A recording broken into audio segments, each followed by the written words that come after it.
Hey guys, welcome to the channel. As you see in the thumbnail, what if Luffy met Ace after becoming Pirate King Part 1. Before I start, please do support for more awesome content and subscribe my channel and like this video. Go support and follow the Anjelle for writing that awesome fanfic, and also make sure to comment on this story, link in the description. Let's start this video. The sky was the clearest of blues that day. There was a calm wind that brought with it the simple sounds of nearby birds. Located in the New World, this island was out of place with its perfect serenity. It was due to that, one would think, that the memorials had remained unharmed. Two large carved stones rested above the largest hill, engulfed in a field of flowers and swords. The top one, a captain's jacket, blew in the light breeze, tattered and worn over the seasons. Atop the other, broken beads and an all too familiar orange hat. The figure clad in red approached the graves, its jacket swaying with the wind, held down only by his broad shoulders. Two bottles of liquor in hand, he stopped in front of the rather large monuments. A calm smile passed his lips. "In a while," stated the man as he plopped to the ground, sitting cross-legged. He fingered the cork of the first bottle, taking a rather large swig before lowering it to his lap, crouching all the more. "A long while. It's been tough. I'm sure it was for you too, as well." He chuckled to himself, his voice growing louder as he raised his hand to push back his ebony, matted hair. Taking a moment to adjust himself, he took note of the grave's condition. No wilted flowers, cracks or rusted swords. After all this time, it still hadn't been forgotten. This filled the man's body with warm waves of satisfaction. He took another, much smaller, swig of alcohol. His smile widened, only slightly. "Sorry," his voice rang, rather high-pitched for someone his age, "I should have come sooner. Guess I'm still pretty hopeless." Shishishi. His laugh was much quieter this time, but not forced. He quickly rose to his feet, both bottles in hand, and lightheartedly bounced nearer to the graves. The man fingered the engraving of the smaller one. His hand stopped at Ace, and at this an even brighter smile emerged from his face, nostalgia at the name kicking in. His gaze turned to the hat that rested above it. The orange had faded to a near brown. The edges were rough and worn by time. Scattered holes burdened its surface. Truly, it showed just how slow he had been and how long he had taken to finally get to where he was. "You're an old man now, Ace," snickered the raven-haired man. "Shows just how short life is." He chugged the rest of the bottle and opened the second. A large toothy grin crossed his face. It reached from ear to ear as he poured the liquor over both Ace and Newgate's graves, another shishishi escaping through the tiny gaps in his teeth. The liquid poured gently over the polished stone, glistening in the sunlight, almost as if the graves were smiling. "I heard from Marco that the two of you like this brand of sake. Hope he was right." He went silent and looked behind the memorial, a sword placed for each of the lives lost during the Great War. Even those had been preserved despite the large volume scattered across the field. It made him so proud to know how much they meant to the ones they had left behind. The liquid finished pouring. Now the stones had dark, wet streaks running down them. So much has happened since then. A lot has changed. We're still not finished, though. He put his hand on his opposing bicep in a pose of confidence. A proud grin made its way onto his face. "But I still have some fight left in me. No time to give up, isn't that right, my brother?" A strong wind blew past him. His jacket just barely held to his shoulders. "It's been a long journey, hasn't it? Do you remember Alabasta? That was our first reunion. One of the only times we met after our journeys began. Look where we are now." He paused a moment and swallowed back the trembling in his voice. "We've made it, Ace. We're here." "Luffy," bellowed a much deeper voice from behind. He spun calmly to see the green-haired swordsman approach the horizon. He halted at the base of the hill and waited with his arms crossed, smiling proudly over at his captain. "Yo." Luffy waved towards his first mate and started trotting away in his direction. He paused, thought for a second, and turned back around. "Just one more thing." He faced the graves once more, noting their firm, strong stature. It was a perfect fit for Whitebeard and Ace. The captain removed the straw hat that was resting around his neck. He placed it firmly alongside his brother's and backed away to get a good look at it, giving it a smile of approval. It felt strange not to have it still hanging from his neck. "I kept my promise. Keep it safe for me, okay?" "Boy, Luffy." Humming. Called the black-haired man, running eagerly to his crewmate. He caught up rather quickly and stretched while walking alongside the swordsman. "Need me to find your way back to the ship?" the captain teased. "Boy. What's that supposed to mean?" Luffy laughed at this and continued to bounce away from the clearing.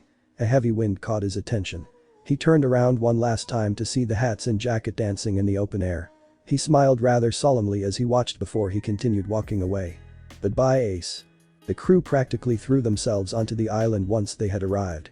It had been almost a month since their last stop, and, despite being pirates, they needed a break on solid ground. The entire populace of the smaller ship remained frozen in the sand, happily cheering as their superiors watched from the main ship. They laughed at the reactions from the other crew, who were all too unfamiliar with their captain's many whims. "Looks like we might lose some more, Captain," Nami teased, pulling back her long orange hair and trapping it within a band. The man sitting on the ship's figurehead laughed at this, his rather large mouth spreading from ear to ear. Once he caught his breath, he scratched his head with a smile. Well, wouldn't be a first, now would it? He watched the newcomers as they celebrated their survival and danced around on shore. Really, none of them had experience being out at sea for so long. It was no wonder they were relieved. "Really, Luffy, you shouldn't be so relaxed just because you're the Pirate King, you know." Nami rubbed her temple. Though she was used to his behavior after all of these years, she still couldn't help but lecture him. After all, who else would keep him in line? The green-haired swordsman lowered the anchor as the rest of the crew prepared to disembark. Once he finished, the 9 of them headed to shore, leaving their captain behind. They were there to train some rookies, and the ones who completed the training would be allowed to join the Straw Hat crew officially. After all, the captain didn't like having large groups, even if they wouldn't be on the main ship.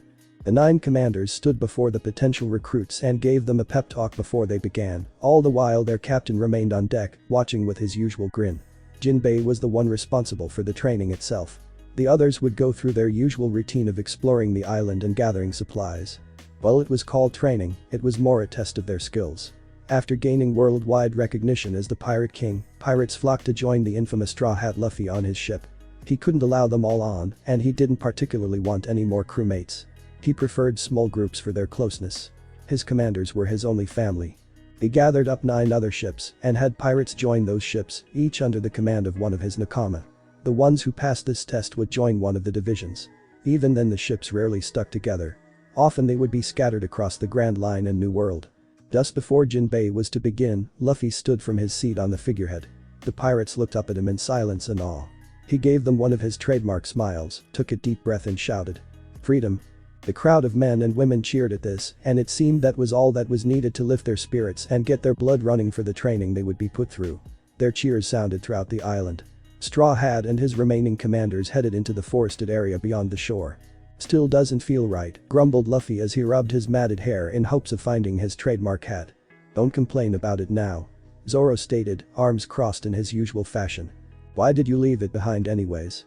asked Sanji, his interest just slightly piqued. He had to admit that it was rather strange to see him without it. They were all pretty surprised when he had returned from the last island without it. No one had asked about it, though. Luffy paused. The crew looked back at him and noted his slight smile. They moved forward. Their captain began walking without a further explanation. He was always like that, and after a decade they had gotten used to his rather ambiguous behavior. Though all of them had changed drastically since that first year when they first met, Luffy's personality was relatively the same. He had matured, yes, and now put more thought into his actions. However, he was still a very laid-back, cheerful guy. They decided not to press the matter and divided into pairs, leaving Luffy to explore alone. He normally did. No one could keep up with his train of thought, and, seeing as he was the strongest person among them, it was best if he just did what he wanted. Nothing bad could happen to as inhuman a pirate as he was. It feels weird. Maybe I should find a new hat at the next island, he though aloud, not paying much attention to his surroundings. He'd been a month without it, but the feeling of discomfort hadn't dissipated. Though, I don't want to replace it. A pair of eyes watched from the foliage as the pirate made his way on ground. It jumped from tree to tree quietly in an effort to keep itself from being caught. Its eyes darted around the man, searching for any signs of danger. He was completely oblivious. Something glinted, catching Luffy's attention as it soared his way. He tilted his head slightly to allow the weapon to pass by. Looking at it, he realized it was a crudely made spear. The handle was stained red. He blinked and stared for a little longer before dismissing the attack and continuing the inward discussion about his hat. Despite his lacking attention, he noticed the chest sound his attacker made from within the greenery. Still, he wasn't interested. After all he had been through over the years, it was unlikely that anything on that uninhabited island would be capable of killing him.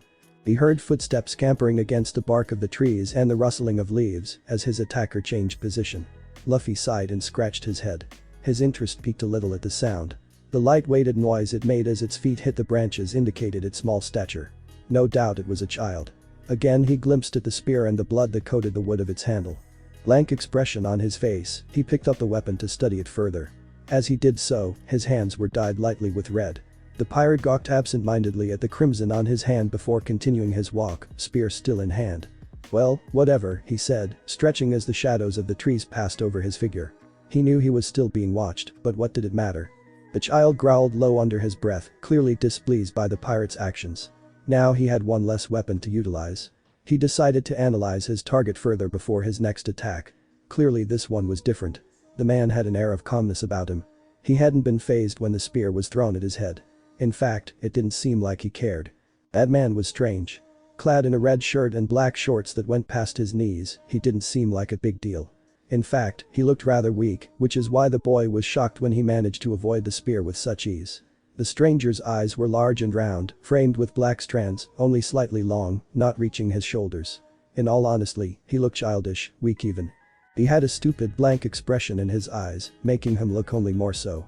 The man's defining feature was a scar beneath his left eye. He was nothing special, and yet he had no response to the attack. The boy wiped his sweat away, smearing blood onto his cheek. He gazed down at his bleeding hand, only then realizing he'd been hurt. The cut stung as he clenched his fist. This was bad, his hands were his most valuable asset. It's amazing how much wildlife there is on this island, Usopp announced as he marveled at the many creatures running from Zoro's sword. It's ridiculous, the swordsman stated as he cut down a rather large lizard. Usopp picked up the body and threw it onto a cart trailing behind the two. He took a close look at it, noting that it was now full, and nodded. I'll bet Luffy's having a blast exploring this place. Usopp laughed at this. No doubt. Anyways, I think this should be enough. We got a pretty good variety, so I'm sure Sanji won't complain. We should probably head back. The swordsman nodded in compliance, imagining Sanji's usual complaints being raised once more. That damn love cook better be satisfied. The bastard is hard to please. Usopp laughed at this, noting the swordsman's clearly incorrect direction. Zoro, this way. The sniper pointed in a very different direction, causing his companion to blush a little from embarrassment and angrily shout, I know that. Before stomping away in a familiar fashion. The trees and foliage continued passing the two by as they headed back to their ship. After scaring the animals away, the place fell into a dead silence. Only their steps made any noise. It was rather awkward. There was something that had been on Usopp's mind for quite some time, and he was sure that, if anyone, the first mate would know. Still, he wondered if he should pry. Curiosity getting the best of him, he had to ask. Hey, Zoro, his voice trailed off, catching the attention of the green-haired man. Zoro grunted, waiting for him to continue. Luffy's hat, you were with him when he got rid of it, right? Yeah, what about it? What happened to it? When we left the last island, the two of you returned without it. I thought he'd give it back to Shanks, if anything. Zoro stopped and pondered how to answer that. He knew what happened to it, but hadn't confirmed the reason why. He had his suspicions, though. Crossing his arms, the swordsman turned to look at the sniper, wording his answer in his head. You know what was there, right?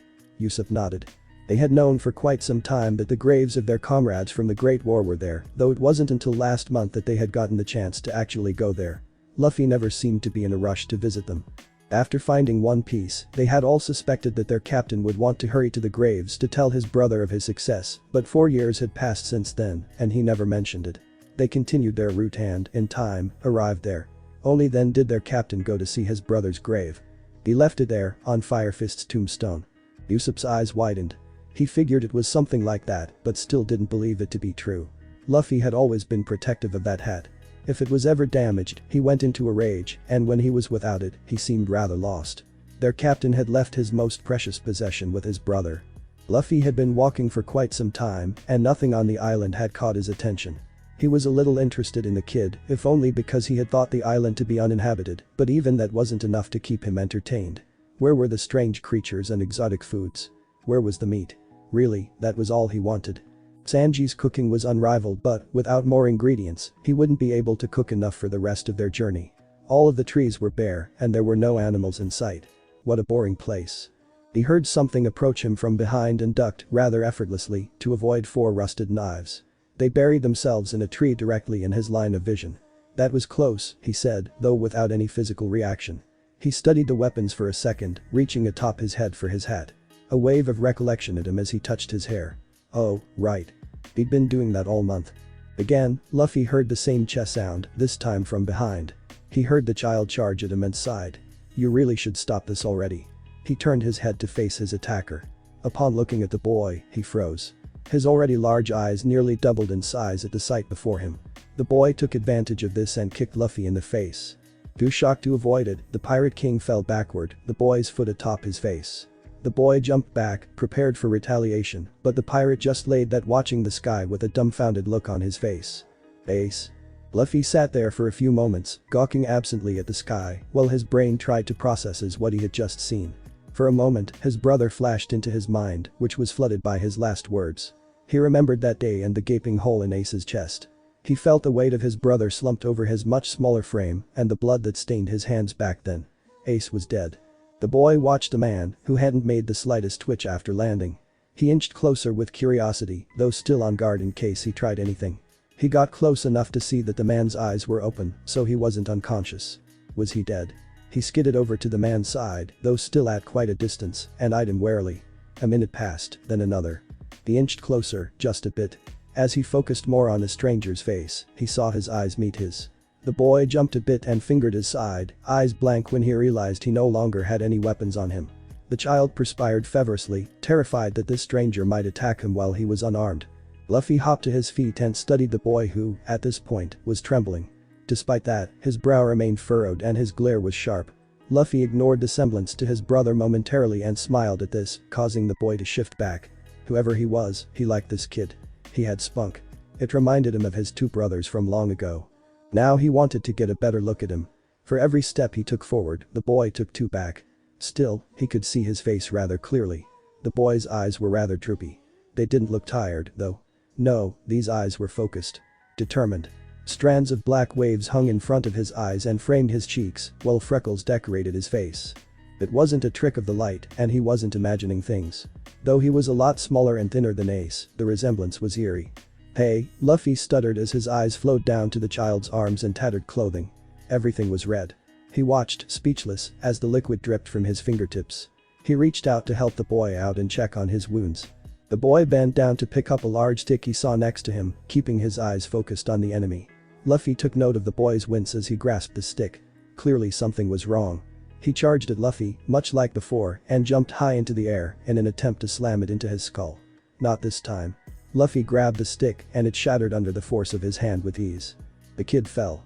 Luffy caught him as he did so and looked down at the Ace look-alike. He was wincing, scared of the fall. As his eyes slowly peered open, he was greeted by the blank face of the man he had tried to kill.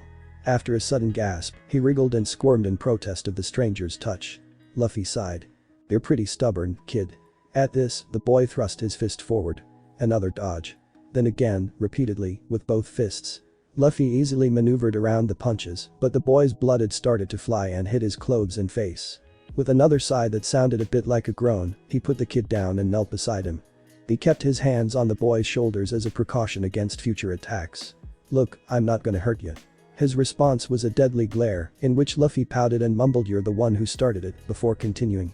He allowed the boy a few moments to calm before he dropped to the ground cross-legged and showed that he had no weapons on him. After being released, the child seemed to settle, though he did not trust Luffy in the least, and backed a few steps away. Luffy groaned. "I need you here so I can look at those wounds." The boy paused to look at his bloodied arms, having forgotten that he was hurt in the first place. Still he wouldn't budge. Clearly his distrust was strong. After noticing that the boy was still rather cautious, Luffy remembered the spear he had carried with him. It had been dropped upon the raven-haired boy's friendly kick. He spun his head around to see it and had an idea. The Pirate King's arm stretched in its usual fashion to grab hold of the crudely formed weapon before it snapped back in place and ended up in front on the child. The boy shouted in alarm. He ran farther back until he was up against a large trunk. This left the pirate rather perplexed. "What? You live in the New World and have never seen a devil fruit user?" His shocked expression and focus on the stretched arm was more than enough of an answer. Luffy stretched his arm farther forward until it was inches from his scared foe. He nudged him a bit, urging him to grab onto the spear. "Here," he began, "you're worried I'll hurt you, right?" After a brief silence, he snatched the weapon away. That calmed him down. "Now why don't you get over here so I can take a look at those wounds?" He didn't budge. "Looks like you've lost a lot of blood, kid." The boy prepared a fighting stance. He was far more stubborn than Luffy had originally hoped. "He wanted to eye out here, brat." His words jolted the youth. His eyes filled with a sudden realization. After thinking more deeply, he was getting dizzy and his vision was blurred. He hadn't noticed before the adrenaline was too strong. Reluctantly he motioned over to the adult, though not fully willing. He closed the distance between them and stood before the strange man, now refusing to make eye contact. It was quite a funny contrast. Luffy smiled at this. At least the boy had some sense. He raised his right arm to the boy, who winced and shut his eyes tight and gently grabbed hold of his arm. At this, the kid slowly peeked at the arm and watched what Luffy was doing as he scanned his arm for all its damage. He did this for the other arm as well after the boy had changed the hand he was holding the spear with. Then he looked at his clothes. They were clearly many sizes too small for the kid and were in horrible condition.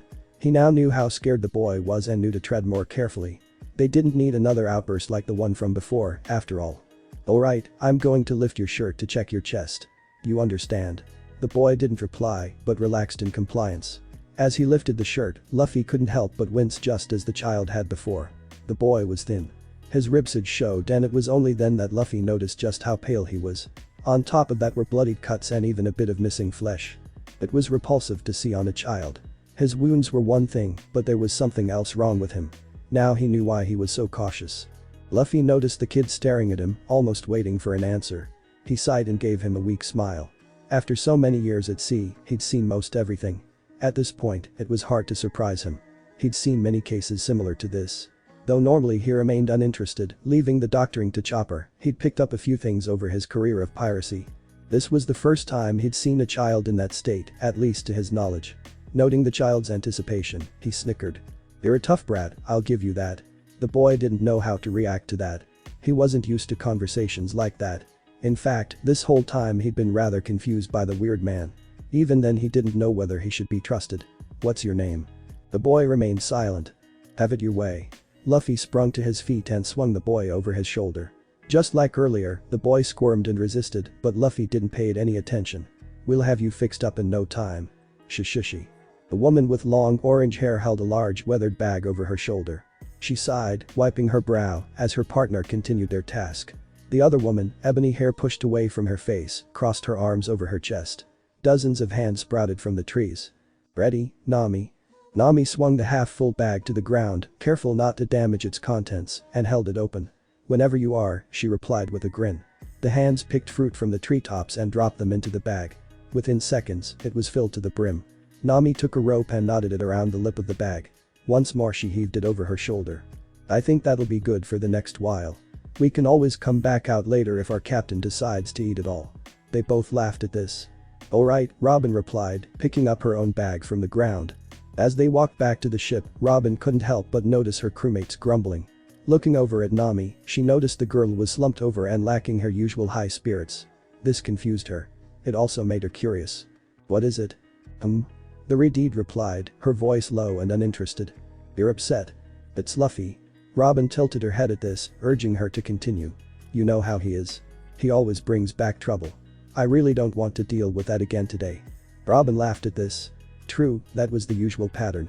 Despite proving himself to the world, the Pirate King was a lot of trouble. If he hadn't found himself such a tolerant crew, he never would have made it as far as he did. Even then, he hadn't escaped unscathed.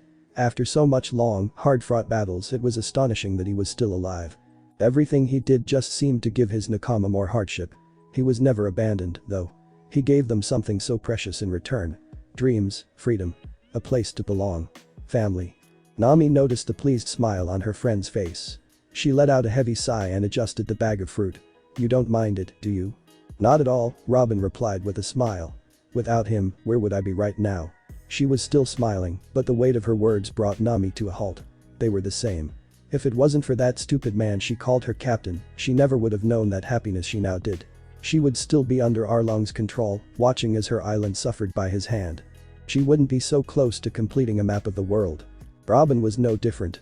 After running all her life, she found people who accepted her. They didn't care about her past. Whether she was called the Demon of O'Hara or Miss All Sunday, it didn't matter to them. They accepted her. They cared for her. And it all started with that clumsy Straw Hat boy. Yeah. Luffy's Nami's face brightened up as she recalled all of their adventures as teens and young adults. "He's amazing, isn't he?" "Indeed." Robin nodded and Nami sighed once more. "Alright, fine. I guess we'll just have to clean up whatever mess he brings back." She stretched her shoulders, and the two continued the short walk back to their sea-bound home. Luffy's attention was brought back to the boy hung over his shoulder. At this point he had exhausted himself and was punching the pirate's back with such little strength that it was hardly noticeable. They were almost back to the shoreline, so he didn't have long to wait, but even so the Pirate King couldn't help but be distraught over the child's health. He had lost far too much blood. This had been one of the rare occasions he regretted not bringing any medical supplies with him. He rarely did, seeing as his tolerance to injury was inhuman. After crossing through the trees, he was greeted by the two familiar ships. To his right he saw a large blue man, one of his commanders, leisurely attacking the recruits who remained. 1/3 of them were sprawled out across the sand unconscious. It seems most couldn't handle 2 hours of taking Jinbei's punches, even when he was going easy on them. He gently placed the boy against one of the trees nearest to the ship and removed his sash to keep the boy warm. There was a chill in the air once you got close to the water, and he didn't need the kid to get even sicker before he got Copper to take a look at him. Lastly, he checked on the boy's wounds once more. Most had closed up, but he had lost so much blood that he was now in a daze. Luffy sighed, both relieved and annoyed with the kid's previous actions. Why would he pick a fight when he had already received so much damage? Stay here while I go check on something. The boy could just barely make out the figure in front of him. There was a large, overpowering man blocking the sun from reaching his eyes. At this point he didn't remember what was going on, but those words registered in his mind. He shouldn't move. After this, the figure reached out to him and adjusted the material he had removed from his waist so that it was cradling most of the boy's body. Then he reached towards his head. He wanted to run, but there was no strength in his legs anymore. He'd exhausted himself fighting to break free earlier and now hadn't the energy to do just that. The man ruffled his hair. He hadn't felt something like that before. There was a warmth and gentleness that enveloped him then. He was unfamiliar with those feelings and watched curiously as the blackened figure walked away from him, allowing the sun to intrude on his vision. He shut his eyes. "Boy! Jinbei!" the captain shouted, arms flailing cheerily as he headed towards the other pirates. Jinbei turned at this, continuing to knock out the men who charged towards him. "How are they?" Luffy asked after taking his place by his commander's side, arms folded behind his head. He then turned to admire the path of destruction the man had left in the form of unconscious bodies. He scoffed, "They're nothing new." Luffy laughed his usual shishishi, and his amusement only grew upon seeing the confused looks of the pirate still standing. He'd almost forgotten about the boy. Oh, right. He placed his one fist in the open palm of his opposing hand in a bout of recollection. "Hey, Jinbei, has Chopper returned yet?" The man grunted, nodding his head as he sent his fist into one of the pirates' faces. Luffy flashed him a toothy grin and said a quick thanks. Before taking off once again. Boy cradled tightly in his arms, Luffy climbed aboard to the deck. As expected, he found his ship's doctor in the infirmary checking over the various medications and equipment on board. He always did this once a week as a precaution. If anything had been damaged, lives could be at stake, so this became his usual routine. When Luffy walked in, Chopper had just taken a book out to read and was reviewing the material within it. When he saw his captain there, he knew something wasn't right. Luffy didn't like the infirmary, said the smell made him feel strange. He closed his book and stared questioningly at the man. "Boy, Chopper," he began, giving his friend a cheerful wave. Chopper did the same but waited for Luffy to continue. "I have a patient for you." It was then that the doctor became aware of the small bundle in his arms. Still wrapped in Luffy's sash, he managed to see the boy's tiny appendages. His eyes widened. "A child."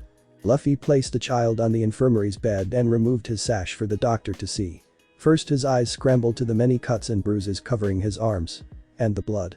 After watching for a while longer, he felt a familiarity wash over him while studying the boy's face. He put the thought to the back of his mind and rushed to the patient's side. This wasn't the time for things like that. He gently picked up the small human's frail arm. "Luffy, hand me the disinfectant. There should be some bandages and ointment in the bottom drawer over there, I'll need that as well." Luffy nodded and did as he was told. Then Chopper continued his inspection, removing the child's shrunken shirt. His face went blank when he saw what Luffy had before the boy was starting to become thin. His stomach was flat, almost creating a concave dent in his frame. As Luffy placed the medical supplies, including some extras that Chopper hadn't asked for, on the table next to him, he awaited his next instructions. "Luffy, I need you to go find Sanji. Have him prepare something to help treat his malnutrition." Luffy nodded and rushed out the door to find his comrade while Chopper started with the treatment. Someone this young shouldn't have to go through this. Just what happened to make him so sick? As he applied the disinfectant to the wounds, he noticed some things he had dismissed earlier. Among the fresh wounds were ones from long ago that still hadn't healed. Some left scarring and others were so horribly infected that putrid pus escaped them at the slightest touch. Chopper cringed. This was going to take a long time to heal. The malnutrition would slow the process even further and, until he was cured, he would be susceptible to illness. There was no doubt that his fever was a result of his compromised immune system. How long has he survived like this? His eyes slowly peered open to white walls and a white ceiling. Not only did he not recognize the place, he seemed to be inside something. A room, maybe. That was strange. He lifted himself into a sitting position and a sharp pain ran throughout his body. Now he remembered. He had been hurt again. Then a strange man had come to the island. He got scared and tried to fight the man, but he lost. Then what? He rubbed his head only to be met with something cold and wet stuck to it. After feeling around it for a while, he tried to peel it off. "You shouldn't do that," a high voice rang from the other side of the room. The boy jumped to attention and flung his gaze over to the sound. He blinked a few times in disbelief as he watched a tiny tanuki-like creature walk nearer to him. "You have a high fever. That's going to help bring down your temperature, so don't take it off yet." The boy backed away, alarmed by the creature's strange appearance and ability to speak. Chopper kept walking closer, a glass in hand, and the child grew more worried. His eyes widened. Luffy stretched out his hand to open the door to the infirmary when he heard a shrill scream from within. He stood there for a few seconds, trying to take in what he had just heard. When he entered the room, he saw a rather interesting sight. The boy was standing on the bed with his back to the wall and mouth agape. He looked as if he'd seen a monster with his eyes as large as they were. On the floor in front of the boy was a puddle of water, glass shards scattered around it. Then across the room stood his doctor, who was trying and failing to hide behind his desk. Both were breathing rather heavy and neither moved from their positions. Luffy looked back and forth around the room to get a feel for the situation. Suddenly the captain broke out in laughter. Both pairs of eyes slowly made their way to his amused figure. "Looks like fun. Mind if I join?" "Boy. Luffy. We're not playing around," Chopper announced in a bit of a shout. "So you were scared by the brat over there?" Chopper's face flushed red in embarrassment. "Shishishi." Luffy laughed again as he walked into the room. He placed a tray of food on the table and prepared it as Chopper hurriedly cleaned the mess he made. He grumbled a few things under his breath, took one last look at the child, and left to go fetch another glass. "Glad to see your energy's back." Luffy beamed at the child in an effort to calm him down. The boy slumped into a sitting position, still going over what he saw. He recognized this man, though, from their previous encounters. The memories of that time were starting to come back, but he hadn't the slightest clue as to how he got there. He remembered the stranger's odd behavior from before he passed out. Despite being attacked, the man said that he would help him with the wounds. Was that why he was there? "Feeling better?" Luffy asked as he removed the lid from the soup bowl and stirred. The boy tilted his head with a look of confusion. The pirate's eyes narrowed at this. He hadn't thought about this. Just how well did this boy understand him? When he looked back on it, he realized the boy hadn't said a word. He hadn't responded much, either. He remembered him responding to body language and certain words, such as wounds, die, and shirt, but aside from that he hadn't paid much interest to what Luffy had said to him. This is annoying. "Hey, brat." The child looked at him, responding to the sound, but didn't seem to realize he was talking to him. "How much do you understand?" No response. "Ah, so frustrating." He burst out, scratching his head in annoyance. The boy gave him a strange look, and Luffy gave him a dull glare in response. This caused the boy to sweat a little from nervousness. Clearly he still wasn't comfortable there. Luffy scolded himself inwardly. He should have known there was something wrong with the boy when he first attacked him. The island had no villages, he was clearly alone. He looked to be around 10, but was unfamiliar with verbal communication. At this point there wasn't much he could assume the kid would understand. Getting any information out of him would be quite a challenge. All he could do was sigh and be grateful that his brother wasn't like this when they had first met. Well, he still didn't talk at first. "Hey," the pirate started again, eliciting the same response as before, "wounds." While saying this he pointed to one of the boy's arms. He saw a flash of recognition appear on his face before he pulled up his arms to look at them, noticing that they were now bandaged. He tilted his head, wondering where the wrappings had come from. Now that Luffy had gotten his attention, he could try to find a word associated with better to see how the boy was feeling. Hopefully he would understand. Good. There was another flash of recognition. The boy put the words together in his head and had a look of wonder on his face as he began to understand what he was asking. The boy mumbled, nodding his head. Luffy sighed in relief. Something told him that the boy was smart enough but just didn't understand how to verbalize his thoughts. This whole thing was confusing for the Pirate King because he, himself, was rather unintelligent. He was more of a physical kind of guy and was bad at understanding some of the complicated terms his crew members would use, but he was also a little rusty with this kind of communication as well. It required him to think before speaking, another one of his weaknesses. Good. Luffy applauded the boy with a smile and his eyes lit up. It seems he was amazed that they could both understand each other. He was fascinated. "Are you hungry?" The question was dropped when the boy gave him a blank stare. "Food." Again the boy understood the word and nodded a little, still marveling at this strange way of communicating. Luffy's smile broadened into a large grin. "Good," and he placed the tray of food on the boy's lap before leisurely taking his place in a chair near the bed. He had to watch this, too, in order to understand the boy further. He watched his reflection in the soup and drooled over the smell. He looked up questioningly at the man who nodded. Then he grabbed a spoon and began quickly devouring the meal. "Slow down a little," the pirate commanded, given no response. Really, he shouldn't have said anything. Every time he was faced with Sanji's cooking, he wolfed it down in seconds, always breaking his own record. Looking at the kid, he felt nostalgic. Not only did he look like Ace, his mannerisms were identical to those of his deceased brothers as well. Ace never did have good table manners, even after Makino had given him lessons. He and his brothers were always like that. Maybe it was a part of how they grew up, but it was one of the things that connected him to them, as strange as that sounded. Aiden had complained about it a lot when they lived with her. The mountain bandits acted the same, though. He was brought out of his nostalgia when he heard muffled sobs. He raised his head from its relaxed position in his palm and watched as the boy cried into his soup, still trying to eat it in the process. What kind of life had this boy lived? How long had he been alone on that island? The more Luffy was around him, the more he wanted to know. Maybe it was just because of his semblance to Ace, but he wanted to know more about the boy.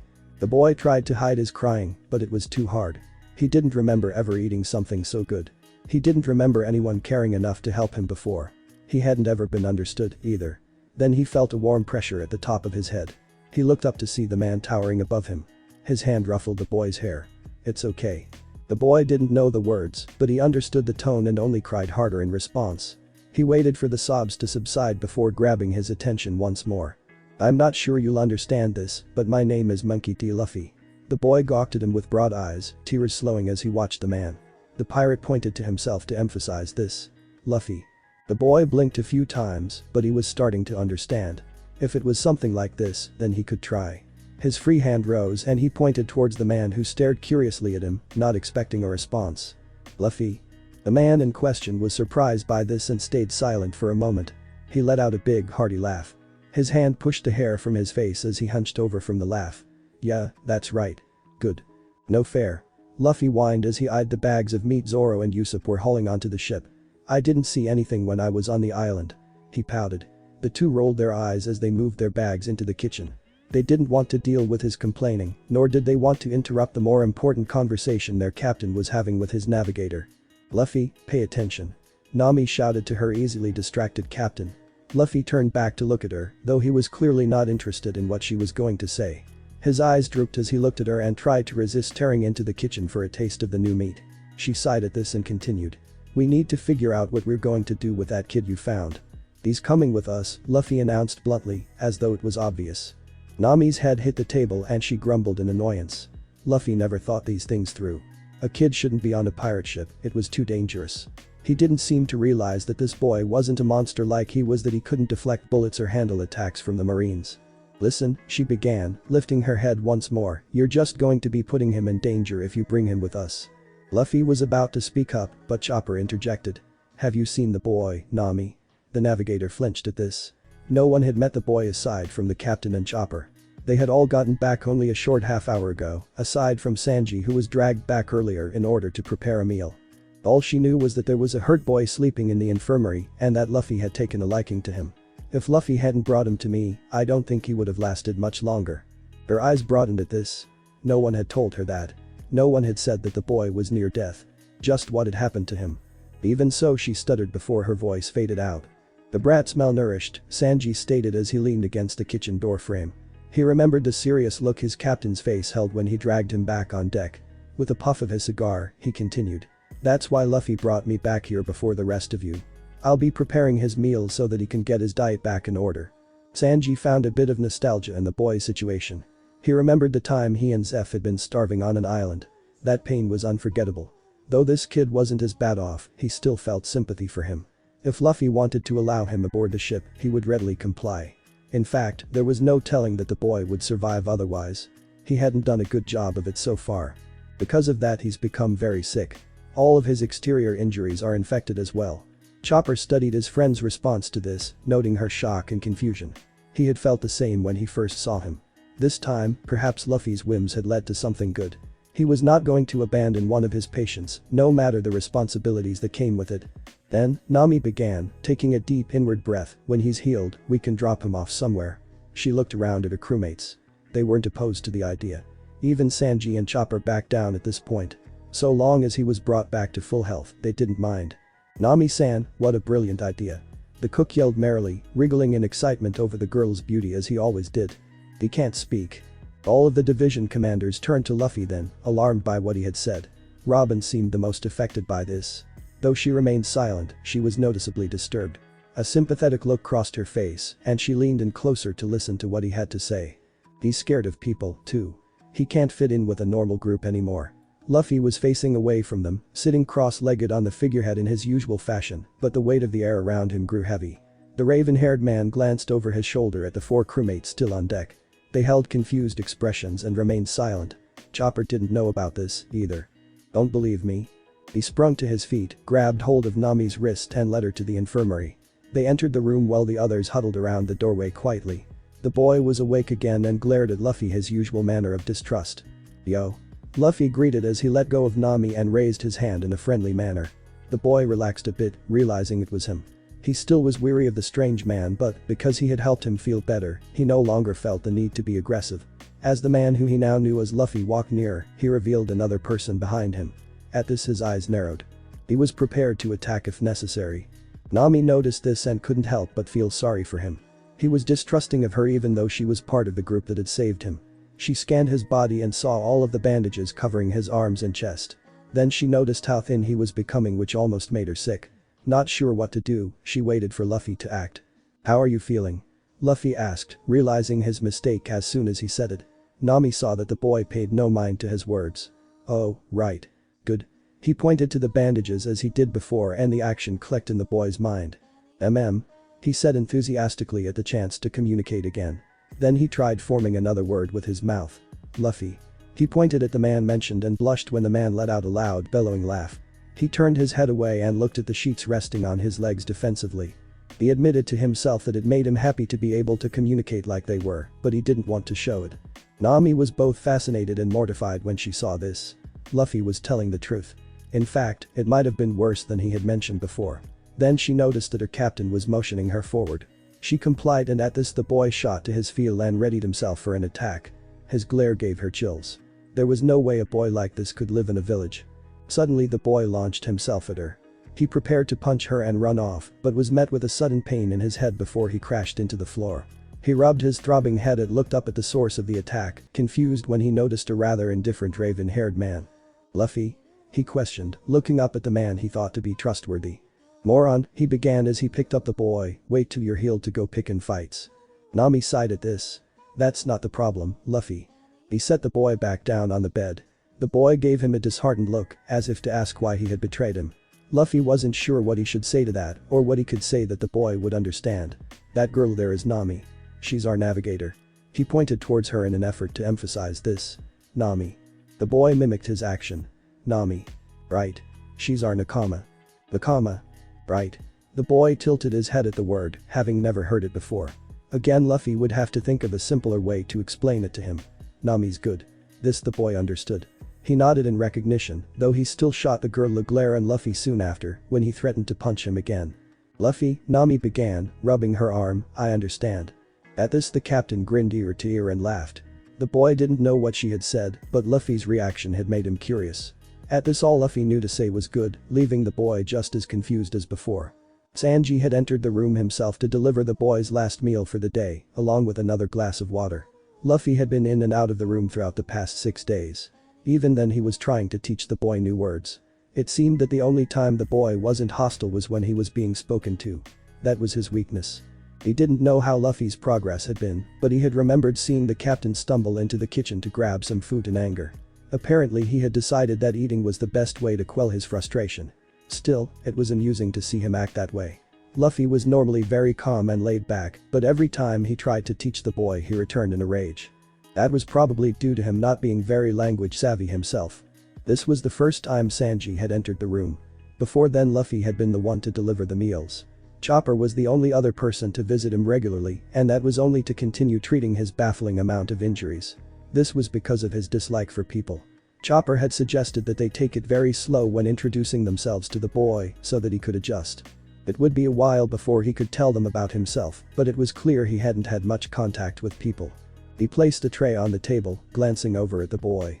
Luffy was in the middle of telling him something, most likely related to speech. He seemed pretty intent on listening until he noticed the blonde. He gazed back at him as if to warn him.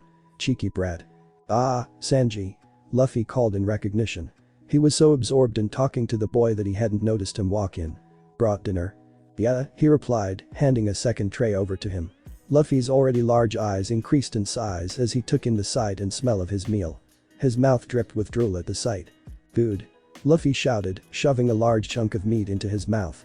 Then he noticed the kid watching his friend, finally realizing that he didn't know him. He did think that he had made progress, though, since he hadn't tried attacking him yet. It was because he didn't want to be hit again, though. Oh right. This is Sanji. He's the one who's been making your food. And yours, dumbass. Luffy laughed at this. Sanji watched the boy. He nodded. The cook narrowed his eyes. He had understood. Somehow, his captain had managed to do something right, and in under a week. He recalled the boy not being able to understand much of anything before and had to wonder if Luffy was actually good at teaching or if the boy was more intelligent than he gave him credit for. He assumed the latter, and with good reason. The boy seemed to analyze them every time they spoke. He was doing what infants do, but at a much more alarming rate. Making progress. Yeah. Luffy cheered, his words muffled by his last piece of meat. The boy hadn't touched his yet. He seemed to want to study Sanji more before he let down his guard. This kid definitely wasn't like most others. Seems you're good for something, then. His captain laughed at this. Did you find out his name yet? Not at all. Seems he doesn't know it. He doesn't have one. Luffy nodded. He gave the boy a blank stare. Then think of one. We can't just keep calling him the kid. Luffy was deep in thought, a rare sight. It seemed he couldn't think of anything, so Sanji would say what everyone else thought. Why not just name him Portgas the Ace? He looks enough like him. No. Why not? No. He noticed the dark scowl shadowing Luffy's features. This was unlike him. That expression was only saved for battle, when the Pirate King got serious. It wasn't something he showed in leisure. He remembered seeing that scowl right before a fleet of enemy ships was destroyed. That man had become a monster in battle wearing that expression. Sanji had hit a nerve. He was about to apologize when he was interrupted by a very young voice. Ace. The boy repeated, testing the new word out for himself. Luffy was shocked. He hadn't wanted to hear the boy say the name like that. It scared him. This child reminded him so much of his dead brother that, at times, he thought he had been brought back to life. Hearing the boy not know that name made him feel lost. He felt forgotten. Luffy gritted his teeth in response. Sanji noticed. He recognized the stance he took. The Pirate King had the same reaction when they approached the last island, the one that held Portgas the Ace's grave. He was angry. He was upset. He needed some fresh air, Sanji knew that, but his attempt was once again interrupted. Ace. This time the boy pointed to himself. When Luffy's head rose to meet his gaze, he saw the boy smile, though reluctantly. Apparently he had liked Sanji's suggestion. That's my name. The cook froze. His cigarette fell from his mouth as he gawked at the boy. He formed a sentence. How had he done that so soon? There was no way Luffy was a good enough teacher to do that. Something about this boy was unnatural. Then he noticed the same expression on his captain's face. He was reacting to something different, the context of those words. He lowered his head again. Do you like that name? The boy nodded. Luffy let out a large sigh and scratched his head. After a brief silence, he groaned. And be helped, then. He looked up at the boy with his usual giant grin. Then your name's Ace from now on, alright. Monkey D. Ace. While the boy smiled slightly and nodded once more, Sanji had a very different reaction. The hell are you saying, Monkey D. Ace? He your kid or something? Well, I'm not letting him call himself Portgas. So you give him your last name? And think of anything better. Sanji slammed his foot into Luffy's head, getting a yelp in response. Damn moron. You should start thinking before you spout crap like that. Monkey D. Ace, the boy interrupted Sanji's scolding. Like it? Asked the captain, grinning widely. Though his voice lacked enthusiasm, Luffy could tell something about him had changed. Sanji could as well. His eyes gleamed as he thought over the name in his head. He never had a name of his own. Until only a few short days ago, he didn't even know what a name was. The word made him feel warm. Good to hear, Ace. The boy blushed at this. Shushushi. When can we set sail? Luffy asked, watching his navigator impatiently as she put in the final details into her latest map. She ignored him momentarily as she measured the distance between 2 points, correcting it as needed. With the mistake fixed, she spun around to be met with Luffy's usual bored expression. She exhaled. Jinbei isn't back yet. We agreed on 1 month, remember? I'm bored, whined the Pirate King, reminding her more of a child than a formidable adversary. He'd been like that the past 2 weeks. He'd run out of amusement and needed to get moving. They rarely spent this much time in one location. On any other occasion, they would have left only days after arriving. However, Jinbei had insisted that they take a month to test the pirates, who would eventually join their crew. He was a convincing man and had somehow managed to make Luffy agree, but then the captain's patience ran thin. They hadn't seen him since that first day. He was somewhere off in the island's jungle, making his men face constant danger to keep them on their toes. But such little progress, there was no telling when their captain would finally snap. Why not bother that boy? She inquired, ready to say anything that would get him away from her. She wanted to finish the map, not take care of a childish pirate king. Ace? Nami froze at this. Though she had heard from Sanji that the boy was named Ace, she hadn't heard Luffy mention it before. The cook had also mentioned Luffy's reaction to the name. After what he told her, she never expected him to openly say it. When she spoke, she stuttered. Yeah. Can't. Why? Robin's with him. I'm not allowed in when she's there. Ah. A bout of recollection flashed through her mind. After Luffy's frustration with teaching the boy to speak reached its peak, Robin stepped in.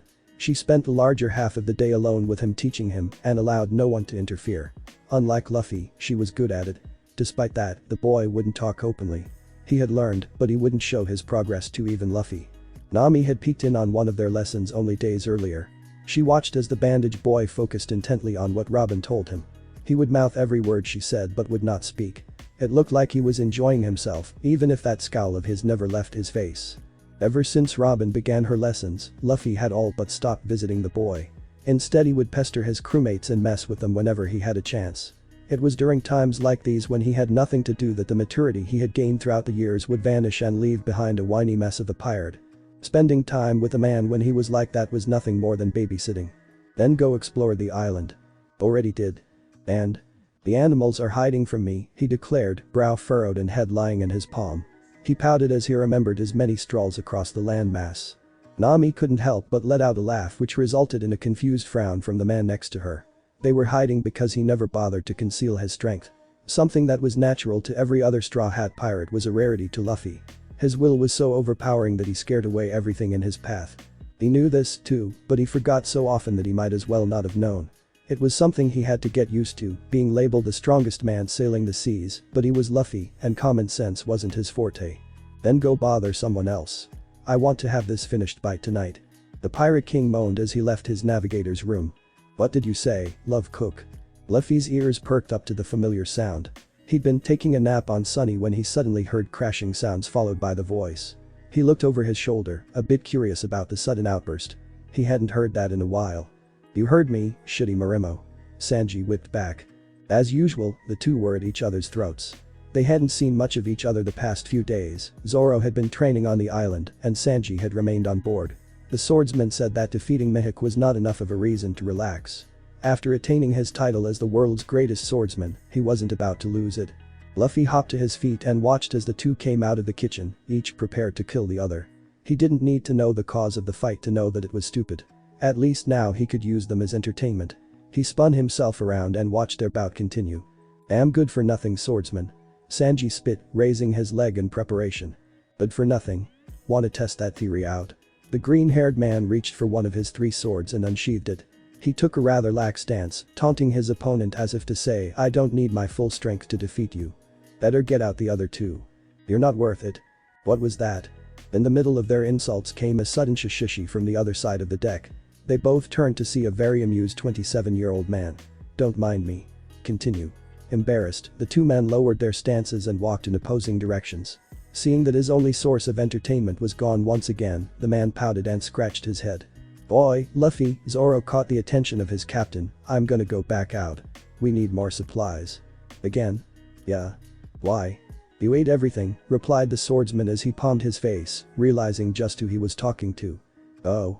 Shishishi. Luffy found this funny only because of the look on his first mate's face. As Zoro left, the door to the infirmary creaked open. Luffy jumped off and walked over to the two who exited. Chopper was rubbing his shoulders tiredly, and Robin's face held her usual sweet smile. He hadn't realized the Chopper was in there as well, and was even more confused by the exhausted look on his friend's face. He raised his brow when the doctor mumbled something under his breath. "Hey? What is it?" the pirate asked and looked down in curiosity as Chopper's head lowered.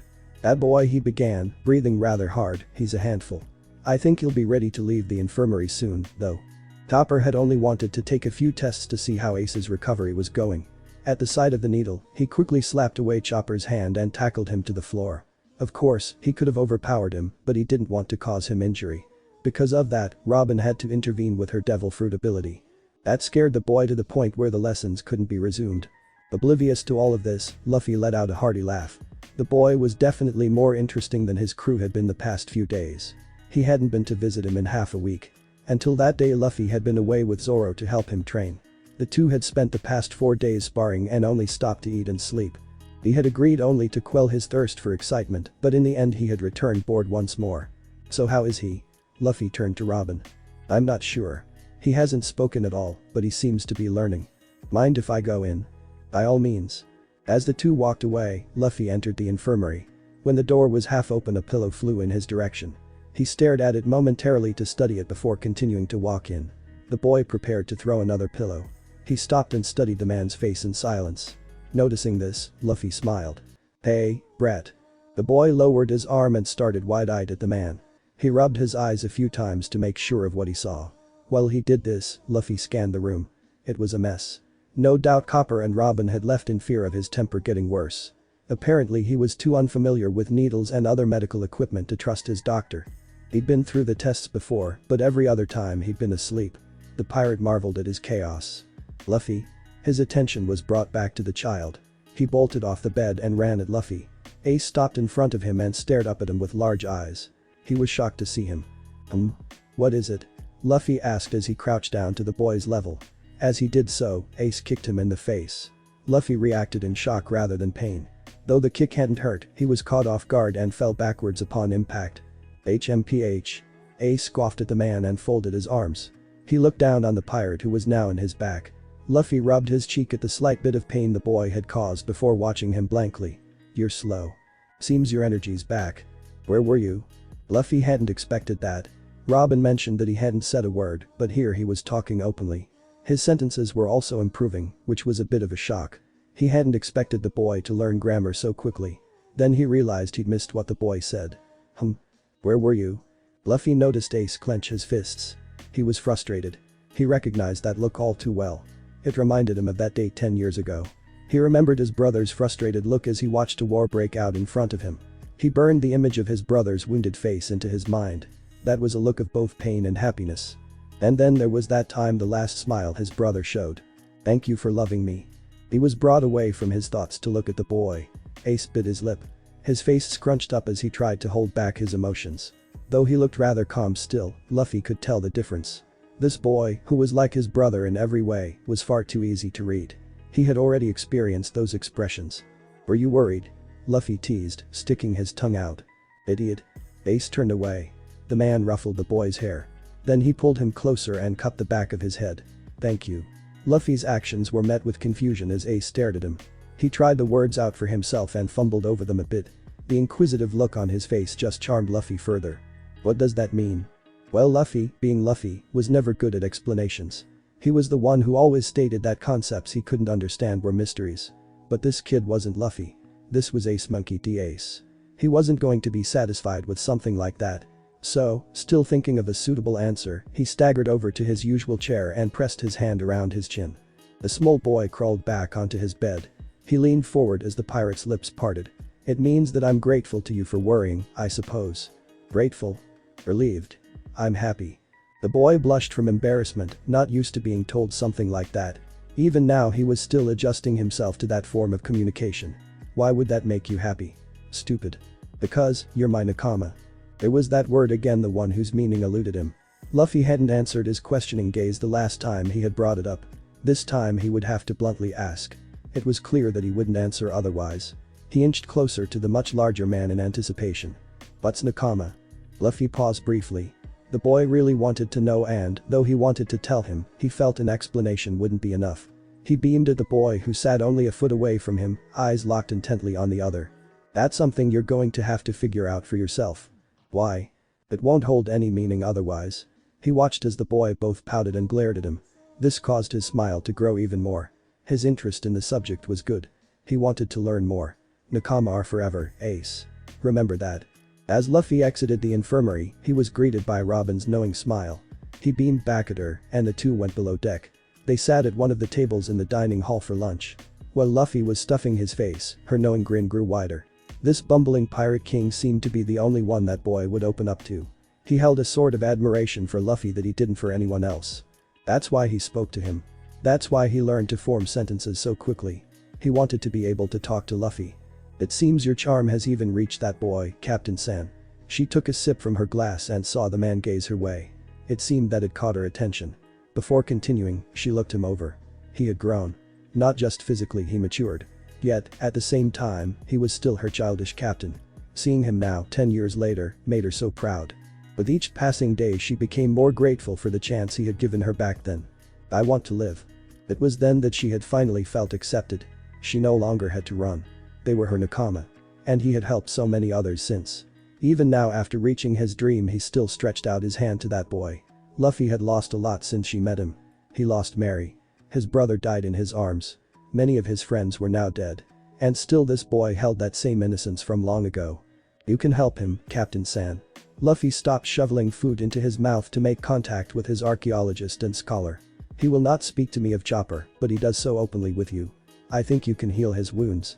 "I thought Chopper was doing that." He shoved another morsel of food into his mouth. She giggled quietly at this. In his heart. When she said this, she stretched out her arm and pointed to a spot on his chest above his scar. He finished chewing and dropped his utensils to listen seriously, leaning on the table with interest. He prodded her with his gaze, urging her to continue. That boy was thrown away. He said nothing and simply lowered his head and allowed his bangs to cover his eyes in darkness. He had already suspected that. To hear it said aloud, though, made him lose his appetite.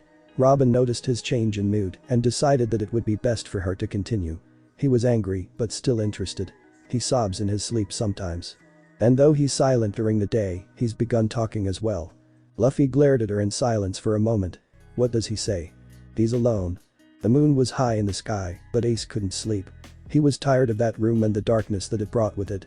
When night fell, no light entered the room. He couldn't even make out shadows. Everything went mute at that time of night. The shouting and noise that filled his ears in the early hours dissipated and the crew that both scared and intrigued him were gone. It was then that he felt the most alone. "Boy," a voice whispered to the boy. He snapped to attention and noticed a black figure standing in the room's doorway. He recognized the voice. The man motioned him over, so he hopped out of bed and shuffled over to the door. He watched the man with confused eyes. Before he had time to object, Luffy picked him up and carried him below deck against his will. He was brought to an unfamiliar room. When he was put down, he shuffled around to look at everything in it. There was a bed and nightstand with a lit lamp on top. Papers with the faces of different people were tacked to the walls. It was a sight to behold. He recognized some, the ones of Chopper, Robin, Nami and Sanji. The rest were unfamiliar, but he still marveled at them nonetheless. Then he noticed one of a raven-haired boy with a goofy grin. He looked very similar to a certain man he knew. Atop his head was a straw hat with a red band. "Who's that?" He pointed at the picture of the boy. Well, he figured that. It was a bit strange to see him so young, though. From 10 years ago. "You're old. Boy." The boy laughed under his breath. Luffy let out a relieved sigh. He hadn't heard him laugh before. He composed himself and went to sit on the bed, patting down on the spot next to him. Ace complied hesitantly and took his spot next to Luffy. Still his eyes were wandering from poster to poster. It was obvious what he wanted to ask. "They're my nakama. I keep their bounty posters so that I can keep them close." There was that word again, but he knew this time that he wasn't going to receive an answer, even if he pestered him about it. So instead he turned his focus to the other unfamiliar word. "Bounty? A reward you get if you bring them to the Marines." "So you bring them to the Marines?" "Of course not. They're my nakama."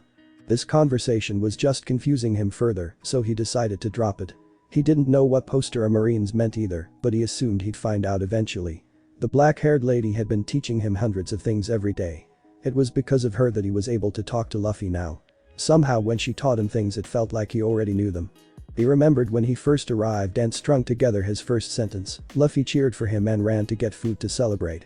Apparently he was a fast learner, whatever that was. Ace just thought that he'd learned it before and so he would remember more as she taught him. He felt like he could speak before, but he forgot about words. It was strange. "Where's your hat?" Luffy froze at that question as the boy pointed back at the poster. Hanging his head low, he thought of a good way to reply to that question.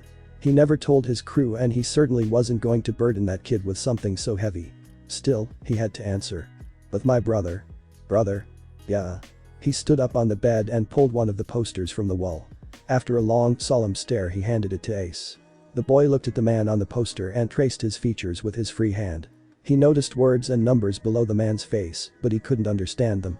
He then turned to Luffy questioningly and noticed a rather sad smile on his face. "I left it with him. He's my most precious nakama." "Why?" "I don't need it anymore." Though the boy had questions filling his head in the dozens, he was hushed by the pirate. The pirate gently pushed him further on the bed and pulled the covers over top of him. He took a seat next to the bed and relaxed himself. "Now sleep." But this was Luffy's room and Luffy's bed. He didn't belong there. It did make him happy, though, that he wasn't in the darkness anymore. "Sleep. You're not alone anymore." The boy did as he was told, but as Luffy put out the fire in the lamp, he could hear the muffled sobs Robin had spoken of. However, these were different. Before he drifted into unconsciousness, he heard the boy's voice. "Thank you." Ace awoke in a room unfamiliar to him. He sat up in bed and allowed his eyes to wander around the wooden walls of his newest enclosure. His gaze fell to a myriad of posters on the wall, and suddenly the events from the previous night rushed through his head. Luffy. He looked next to the bed to see an empty space where the man had slept. His head tilted at this and he thought for a moment. Luffy. Receiving no response, he slid off the bed and wandered out of the room. There was a long hallway with doors on either side. He suspected that those were the rooms of the other people on board. He walked past them and headed for a light at the end of the hall. He peeked inside. "You're impossible," shouted an irritated doctor. He held his head in his hands and let out an exhausted breath. Ace recognized him as the one who tried to stab him the day previous. He was not to be trusted, though he did make his pain go away before. Luffy let out a shishishi as he reached for a loaf of bread. He was used to being scolded by Chopper, seeing how often he defied his orders. The reindeer sighed and gave in to his captain's goofy smile. "Well, I suppose there's no harm done. Next time you do something like this, tell me. He's still my patient." Luffy continued devouring plate after plate of food while the boy stood at the door and tried to hide himself from the people in the room. Still, he wanted to see what Luffy was doing. He hadn't seen him talk to many other people. Did he act the same around them? "So where we headed next, Straw Hat Bro?" asked an unfamiliar voice. Ace looked to see a very large man.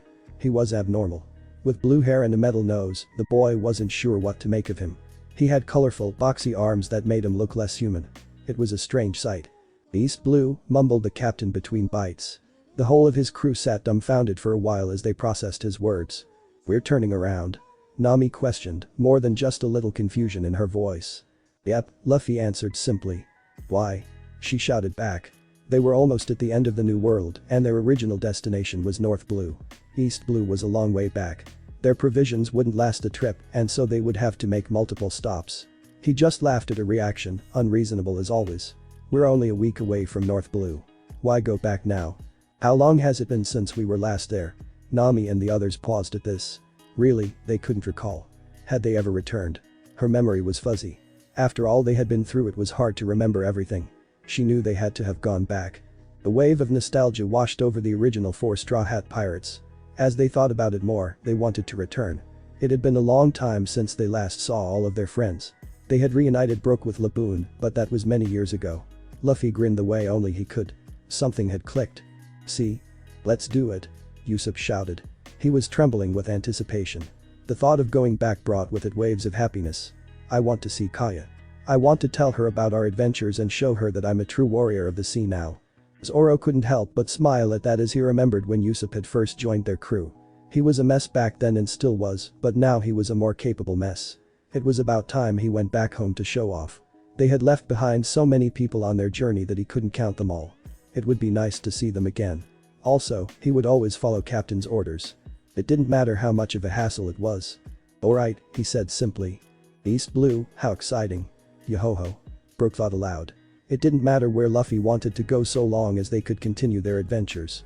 In an effort to contain his excitement, he decided to play a fitting song. This was a new one he had just finished compassing. Violin in hand, he recited the memorized notes. At this, the rest of the Straw Hats relaxed and accepted it. They were going to East Blue. It settled then. Shushi. Luffy and his crew laughed at this, knowing he always got his way. Then he turned to the hall's entrance and smiled. They had all noticed the boy earlier but kept quiet about it. The entire crew had been informed of the boy's fear of people and knew better than to test it. Ace noticed their focus had turned to him and he ducked a little further behind the doorframe. "Wanna see East Blue, Ace?" He hadn't a clue of what East Blue was, but it sounded like a place. He didn't answer, though. He was too busy analyzing the others in the room. Along with Chopper, Brook scared him the most. He'd never seen something so strange. Then his attention was brought back to Luffy as he motioned him over. At first he didn't move, but the pirate was insistent. So he walked nearer, but slowly. He stiffened in an effort to prepare himself should they do anything.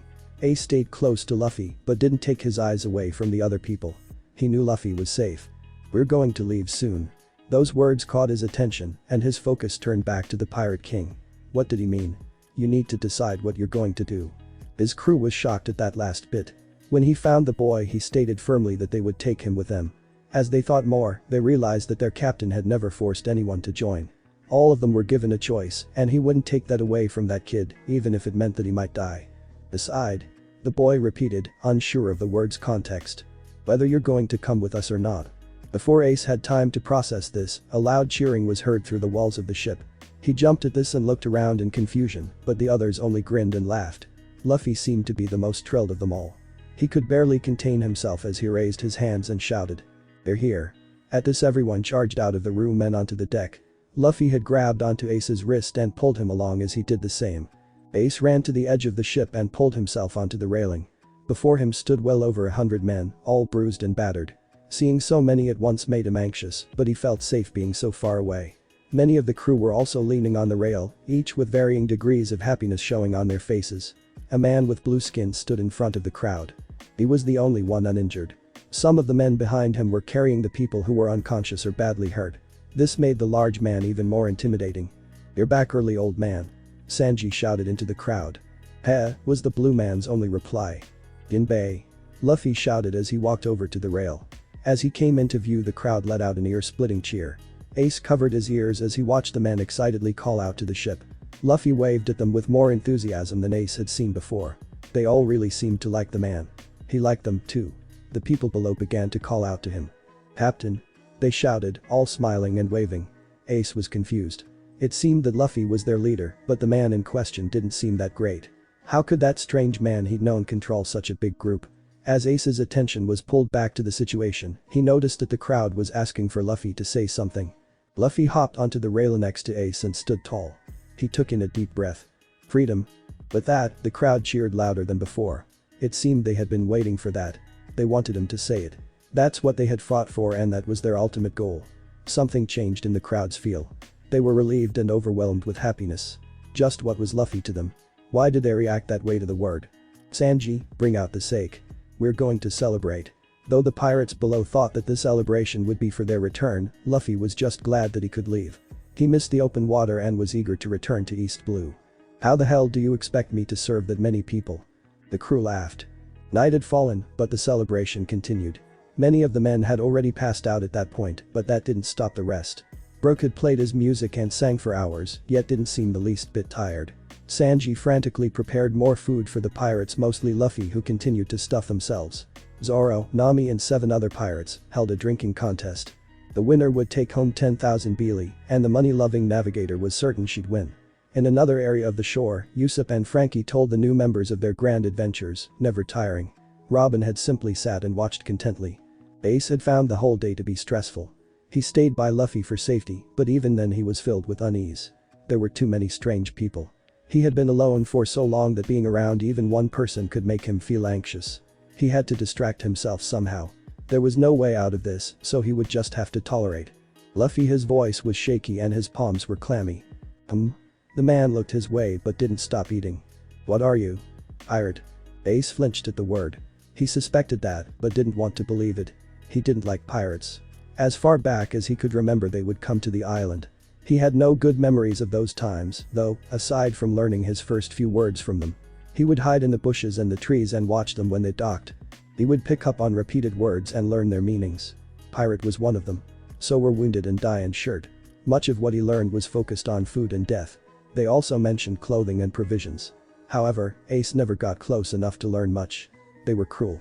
When he would approach them, they would laugh and use him as their amusement. They hurt him. That's why he had to fight them. That's why they couldn't be trusted. What's wrong, Ace? The boy snapped out of his thoughts, greeted by the pirate's large, wondering eyes. He backed away. Luffy was a pirate. Pirates couldn't be trusted. But Luffy. I hate pirates. Some of the other pirates sitting around stopped to look at the boy. He was serious. His glare was sharp and it was directed at Captain. Luffy had put down his food, but he didn't seem affected by what his small companion had said. He smiled. Oh? That was all that left his mouth. He watched Ace closely, almost to test him. His eyes were hard to look at, it was like he could see through him. He had to look away. If he hadn't, Luffy would have known. All of it. Everything. Good. At this, Ace's eyes widened. That man confused him more so with every word. He was abnormal. Luffy's thoughts were his alone, and no one could understand them. That was a perfect example. He continued to watch the ground in silence when he felt a gentle hand on his shoulder. Pirates aren't meant to be liked. We don't listen to the world. Right and wrong don't matter to us. Why? He hesitated. Did he want an answer? Why listen to a pirate? Was it because it was him? We're free. Ace relaxed his shoulders. He recalled all of the times Luffy had said that word. Free.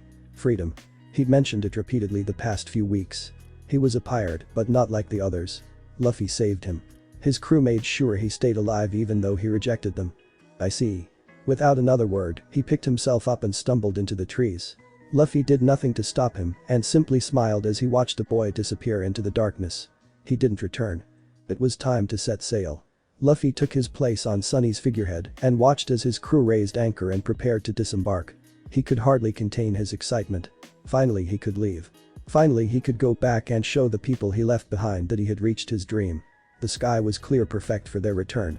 Everything was going well. Where's Ace? Nami asked as she exited the infirmary.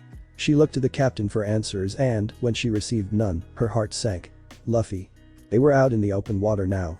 Jinbei had wanted to ask about the boy himself but never had the chance before. Then, hearing his comrade say that name only made him worried. He hadn't taken a close look at the child, but even from afar he resembled the fallen pirate. It made him uneasy. Ace was dead. He died 10 years ago. This boy, though, was more than just similar. He had watched him the previous night. Though he was more stoic and reserved than the Ace he knew, the resemblance was ridiculous. Monkey D. Ace. Jinbei snapped to attention and away from his thoughts. Luffy knew. Even without mention of it or looking at his face, he knew. Instead of speaking up, he allowed the Pirate King to continue. Found him on the island when we arrived. His appearance, Jinbei began, as if wanting more. I don't know. I don't care. Jinbei walked closer to his captain and watched the open sea in front of them. Behind them the island was still in view but was disappearing quickly. He didn't need to ask any more. Ace arrived at the shore covered in dirt. Rusted knives in hand, he searched for the ship. It had left and was already on the horizon. He clenched his fists tightly as he watched it sail away. He was too late. He missed his chance because he hesitated. Walking to the water's edge, he watched it leave. That was what regret felt like. Luffy. He screamed as loud as he could until his voice went raw. He held back his tears and watched the ship he'd come to know so well. After wiping his eyes he saw something. An outstretched hand. Ace watched as it expanded and neared him until it was right before him. I was waiting for that. Echoed the captain's voice from off in the distance. Ace took the hand and within seconds he was flying through the air and falling on deck. He made it. He picked himself up off the ship's floor and saw the smiling faces of the rest of the crew. Crying. With a jolt he wiped his eyes and blushed from embarrassment. Stupid. That's right, Nami replied. She bent down so that she could whisper in the boy's ear. Luffy didn't want her to mention that Ace was still trying to get over his hatred of pirates, but he had a right to know. He was level-headed enough and had settled down a bit since he made the choice to go with the Straw Hats. She thought enough time had passed for him to find out. The boy still didn't like most pirates, and anyone not from their crew was downright disgusting to him. Luffy, however, was an exception to his hate. They'd grown attached to each other, to a point. What's that? He felt rather awkward being in such close proximity to someone, but his curiosity was stronger than his fear. After all, this was Luffy's secret, something he didn't want him to know. This was too interesting to pass up.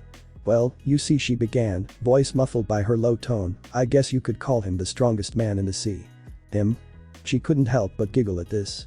It was rather hard to believe. Even among his crewmates he looked scrawny and small. Though he was far taller than Ace, he was one of the shortest among the adults. The man lacked a menacing aura. His will was strong enough to keep animals at a distance, but his will was usually kept suppressed enough for him to go unnoticed among humans. Ace gave her a look of distrust. It was something too radical for him to believe. His world was still small, but not so small as to think that what he knew was everything. There had to be someone stronger than Luffy out there. The woman had to be lying to him. It's true. You can ask any of the others and they'll say the same thing. The two turned to look at the man in question, still crouching down. He was fast asleep on the figurehead, arms outstretched and taking in the sunlight. That lax man was the strongest. And it's because of him that we can sail like this. Ace didn't know what the girl meant with the last part, but if he was the strongest man in the seas, then he wanted proof. He wasn't satisfied with just being told it was so. She was a pirate, after all. Pirates couldn't be trusted. So, he would take matters into his own hands. He would get his proof. As the so-called Pirate King slept, Ace approached. He stood over the man and waited for his eyes to open. When they did, he threw his fists forward and landed them straight in the pirate's face. Luffy stared blankly as the gears in his mind tried to assess the situation.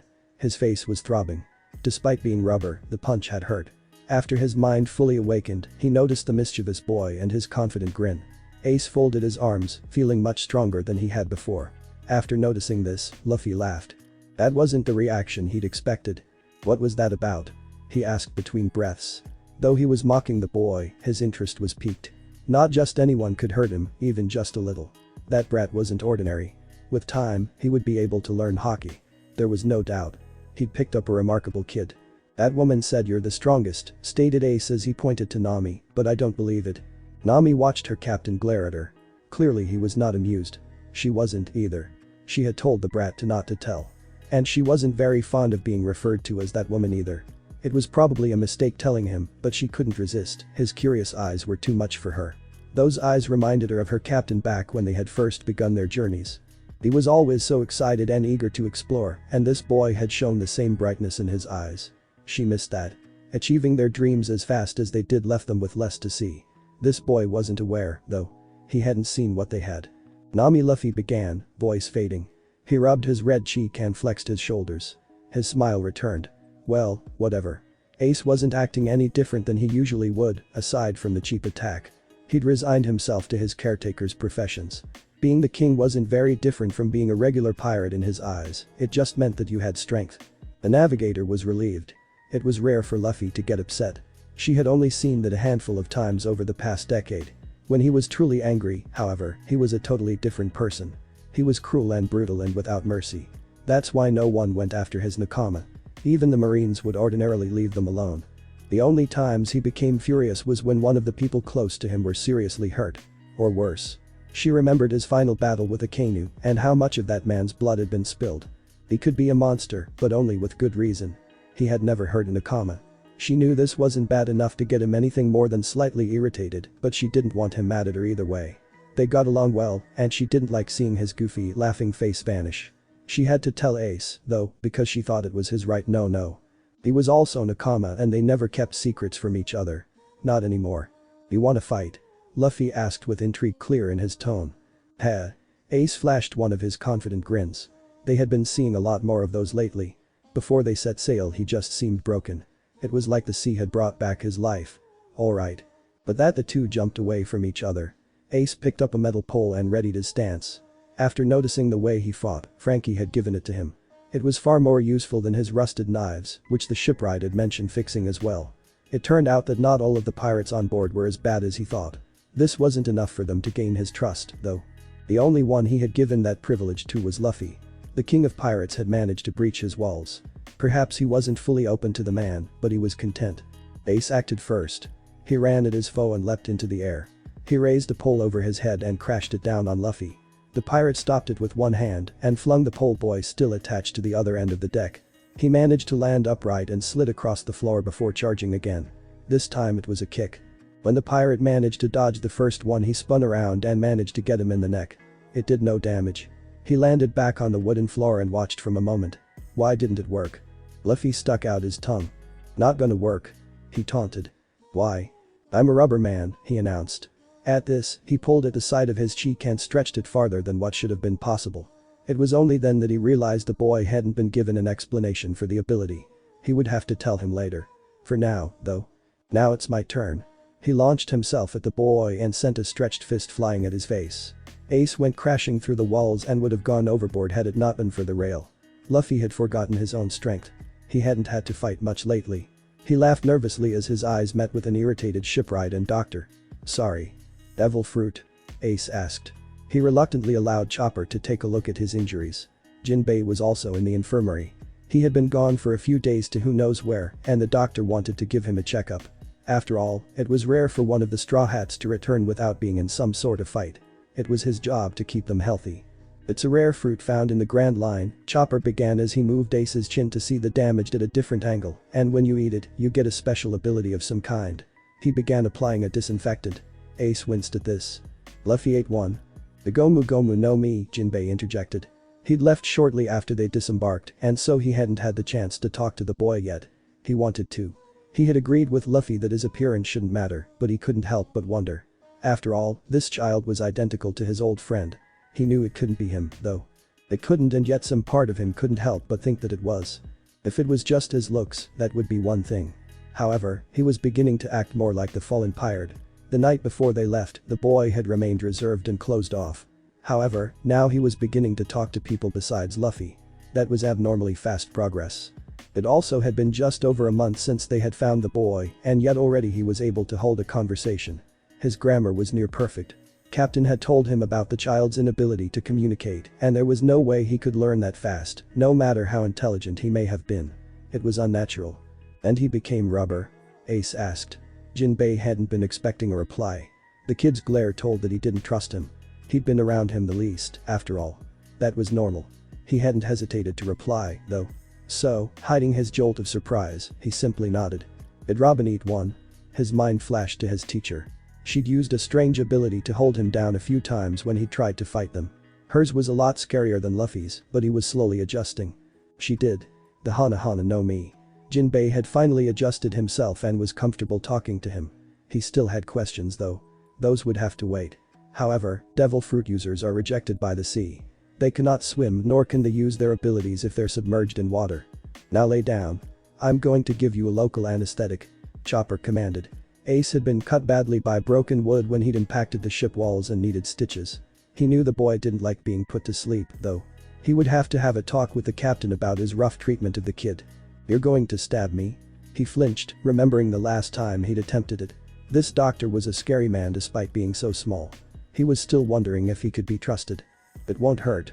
Chopper wanted to correct him about the stabbing bit but decided to let it slide. There was no point in getting technical with someone who had just learned to speak. Fine. Night arrived. Luffy had allowed Ace to share his room since all of the others were taken. He assured the boy that they would get him a bed at the next island, but he didn't mind. He was used to sleeping in the dirt, so this was already more than enough for him. They had just arrived in the room and weren't quite ready to sleep, so they sat on the bed and talked. There was one particular subject that had remained in Ace's mind throughout the day. This was the perfect time to ask.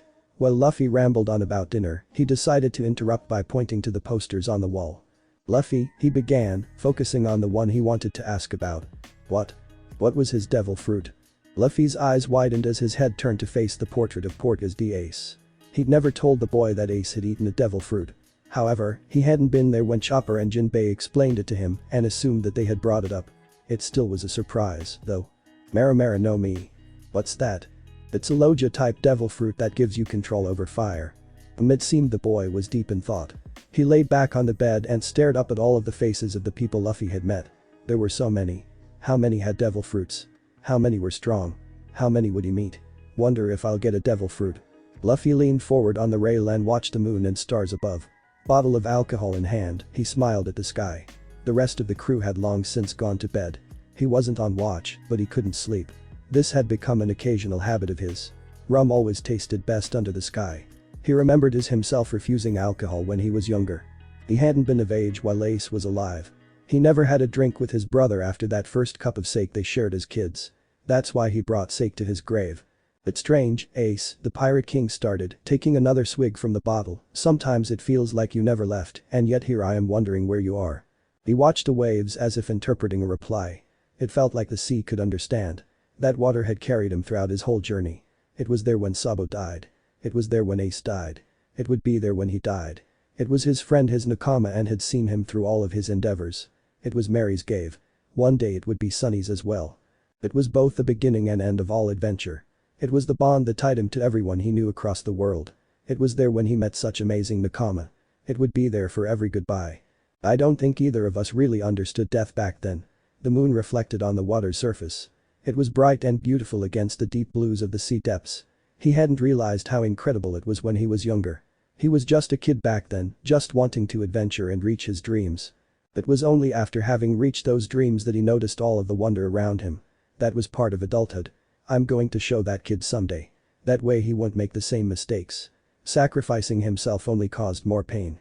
Death was the end. Dying wasn't righteous or brave or something to be proud of. You couldn't move on if you recklessly lost your life. Luffy had survived. He'd lived and could still change and grow because of that. That's what it meant to be alive. He only understood that after losing him. He wouldn't let the same thing happen to that boy who so much resembled the brother he lost. He smiled and laughed into the night, remembering that important person and all of their adventures together. They'd been through a lot. If those memories were all that remained, he would cherish them. You always said I was reckless, but I'm still here. Thanks for watching this video. If you really enjoy this video, like, subscribe, and comment down below, and turn on that bell notification. Don't forget to support and follow the Anjelle for writing that awesome fanfic, and also make sure to comment on this story, link in the description. See you in the next video. Goodbye.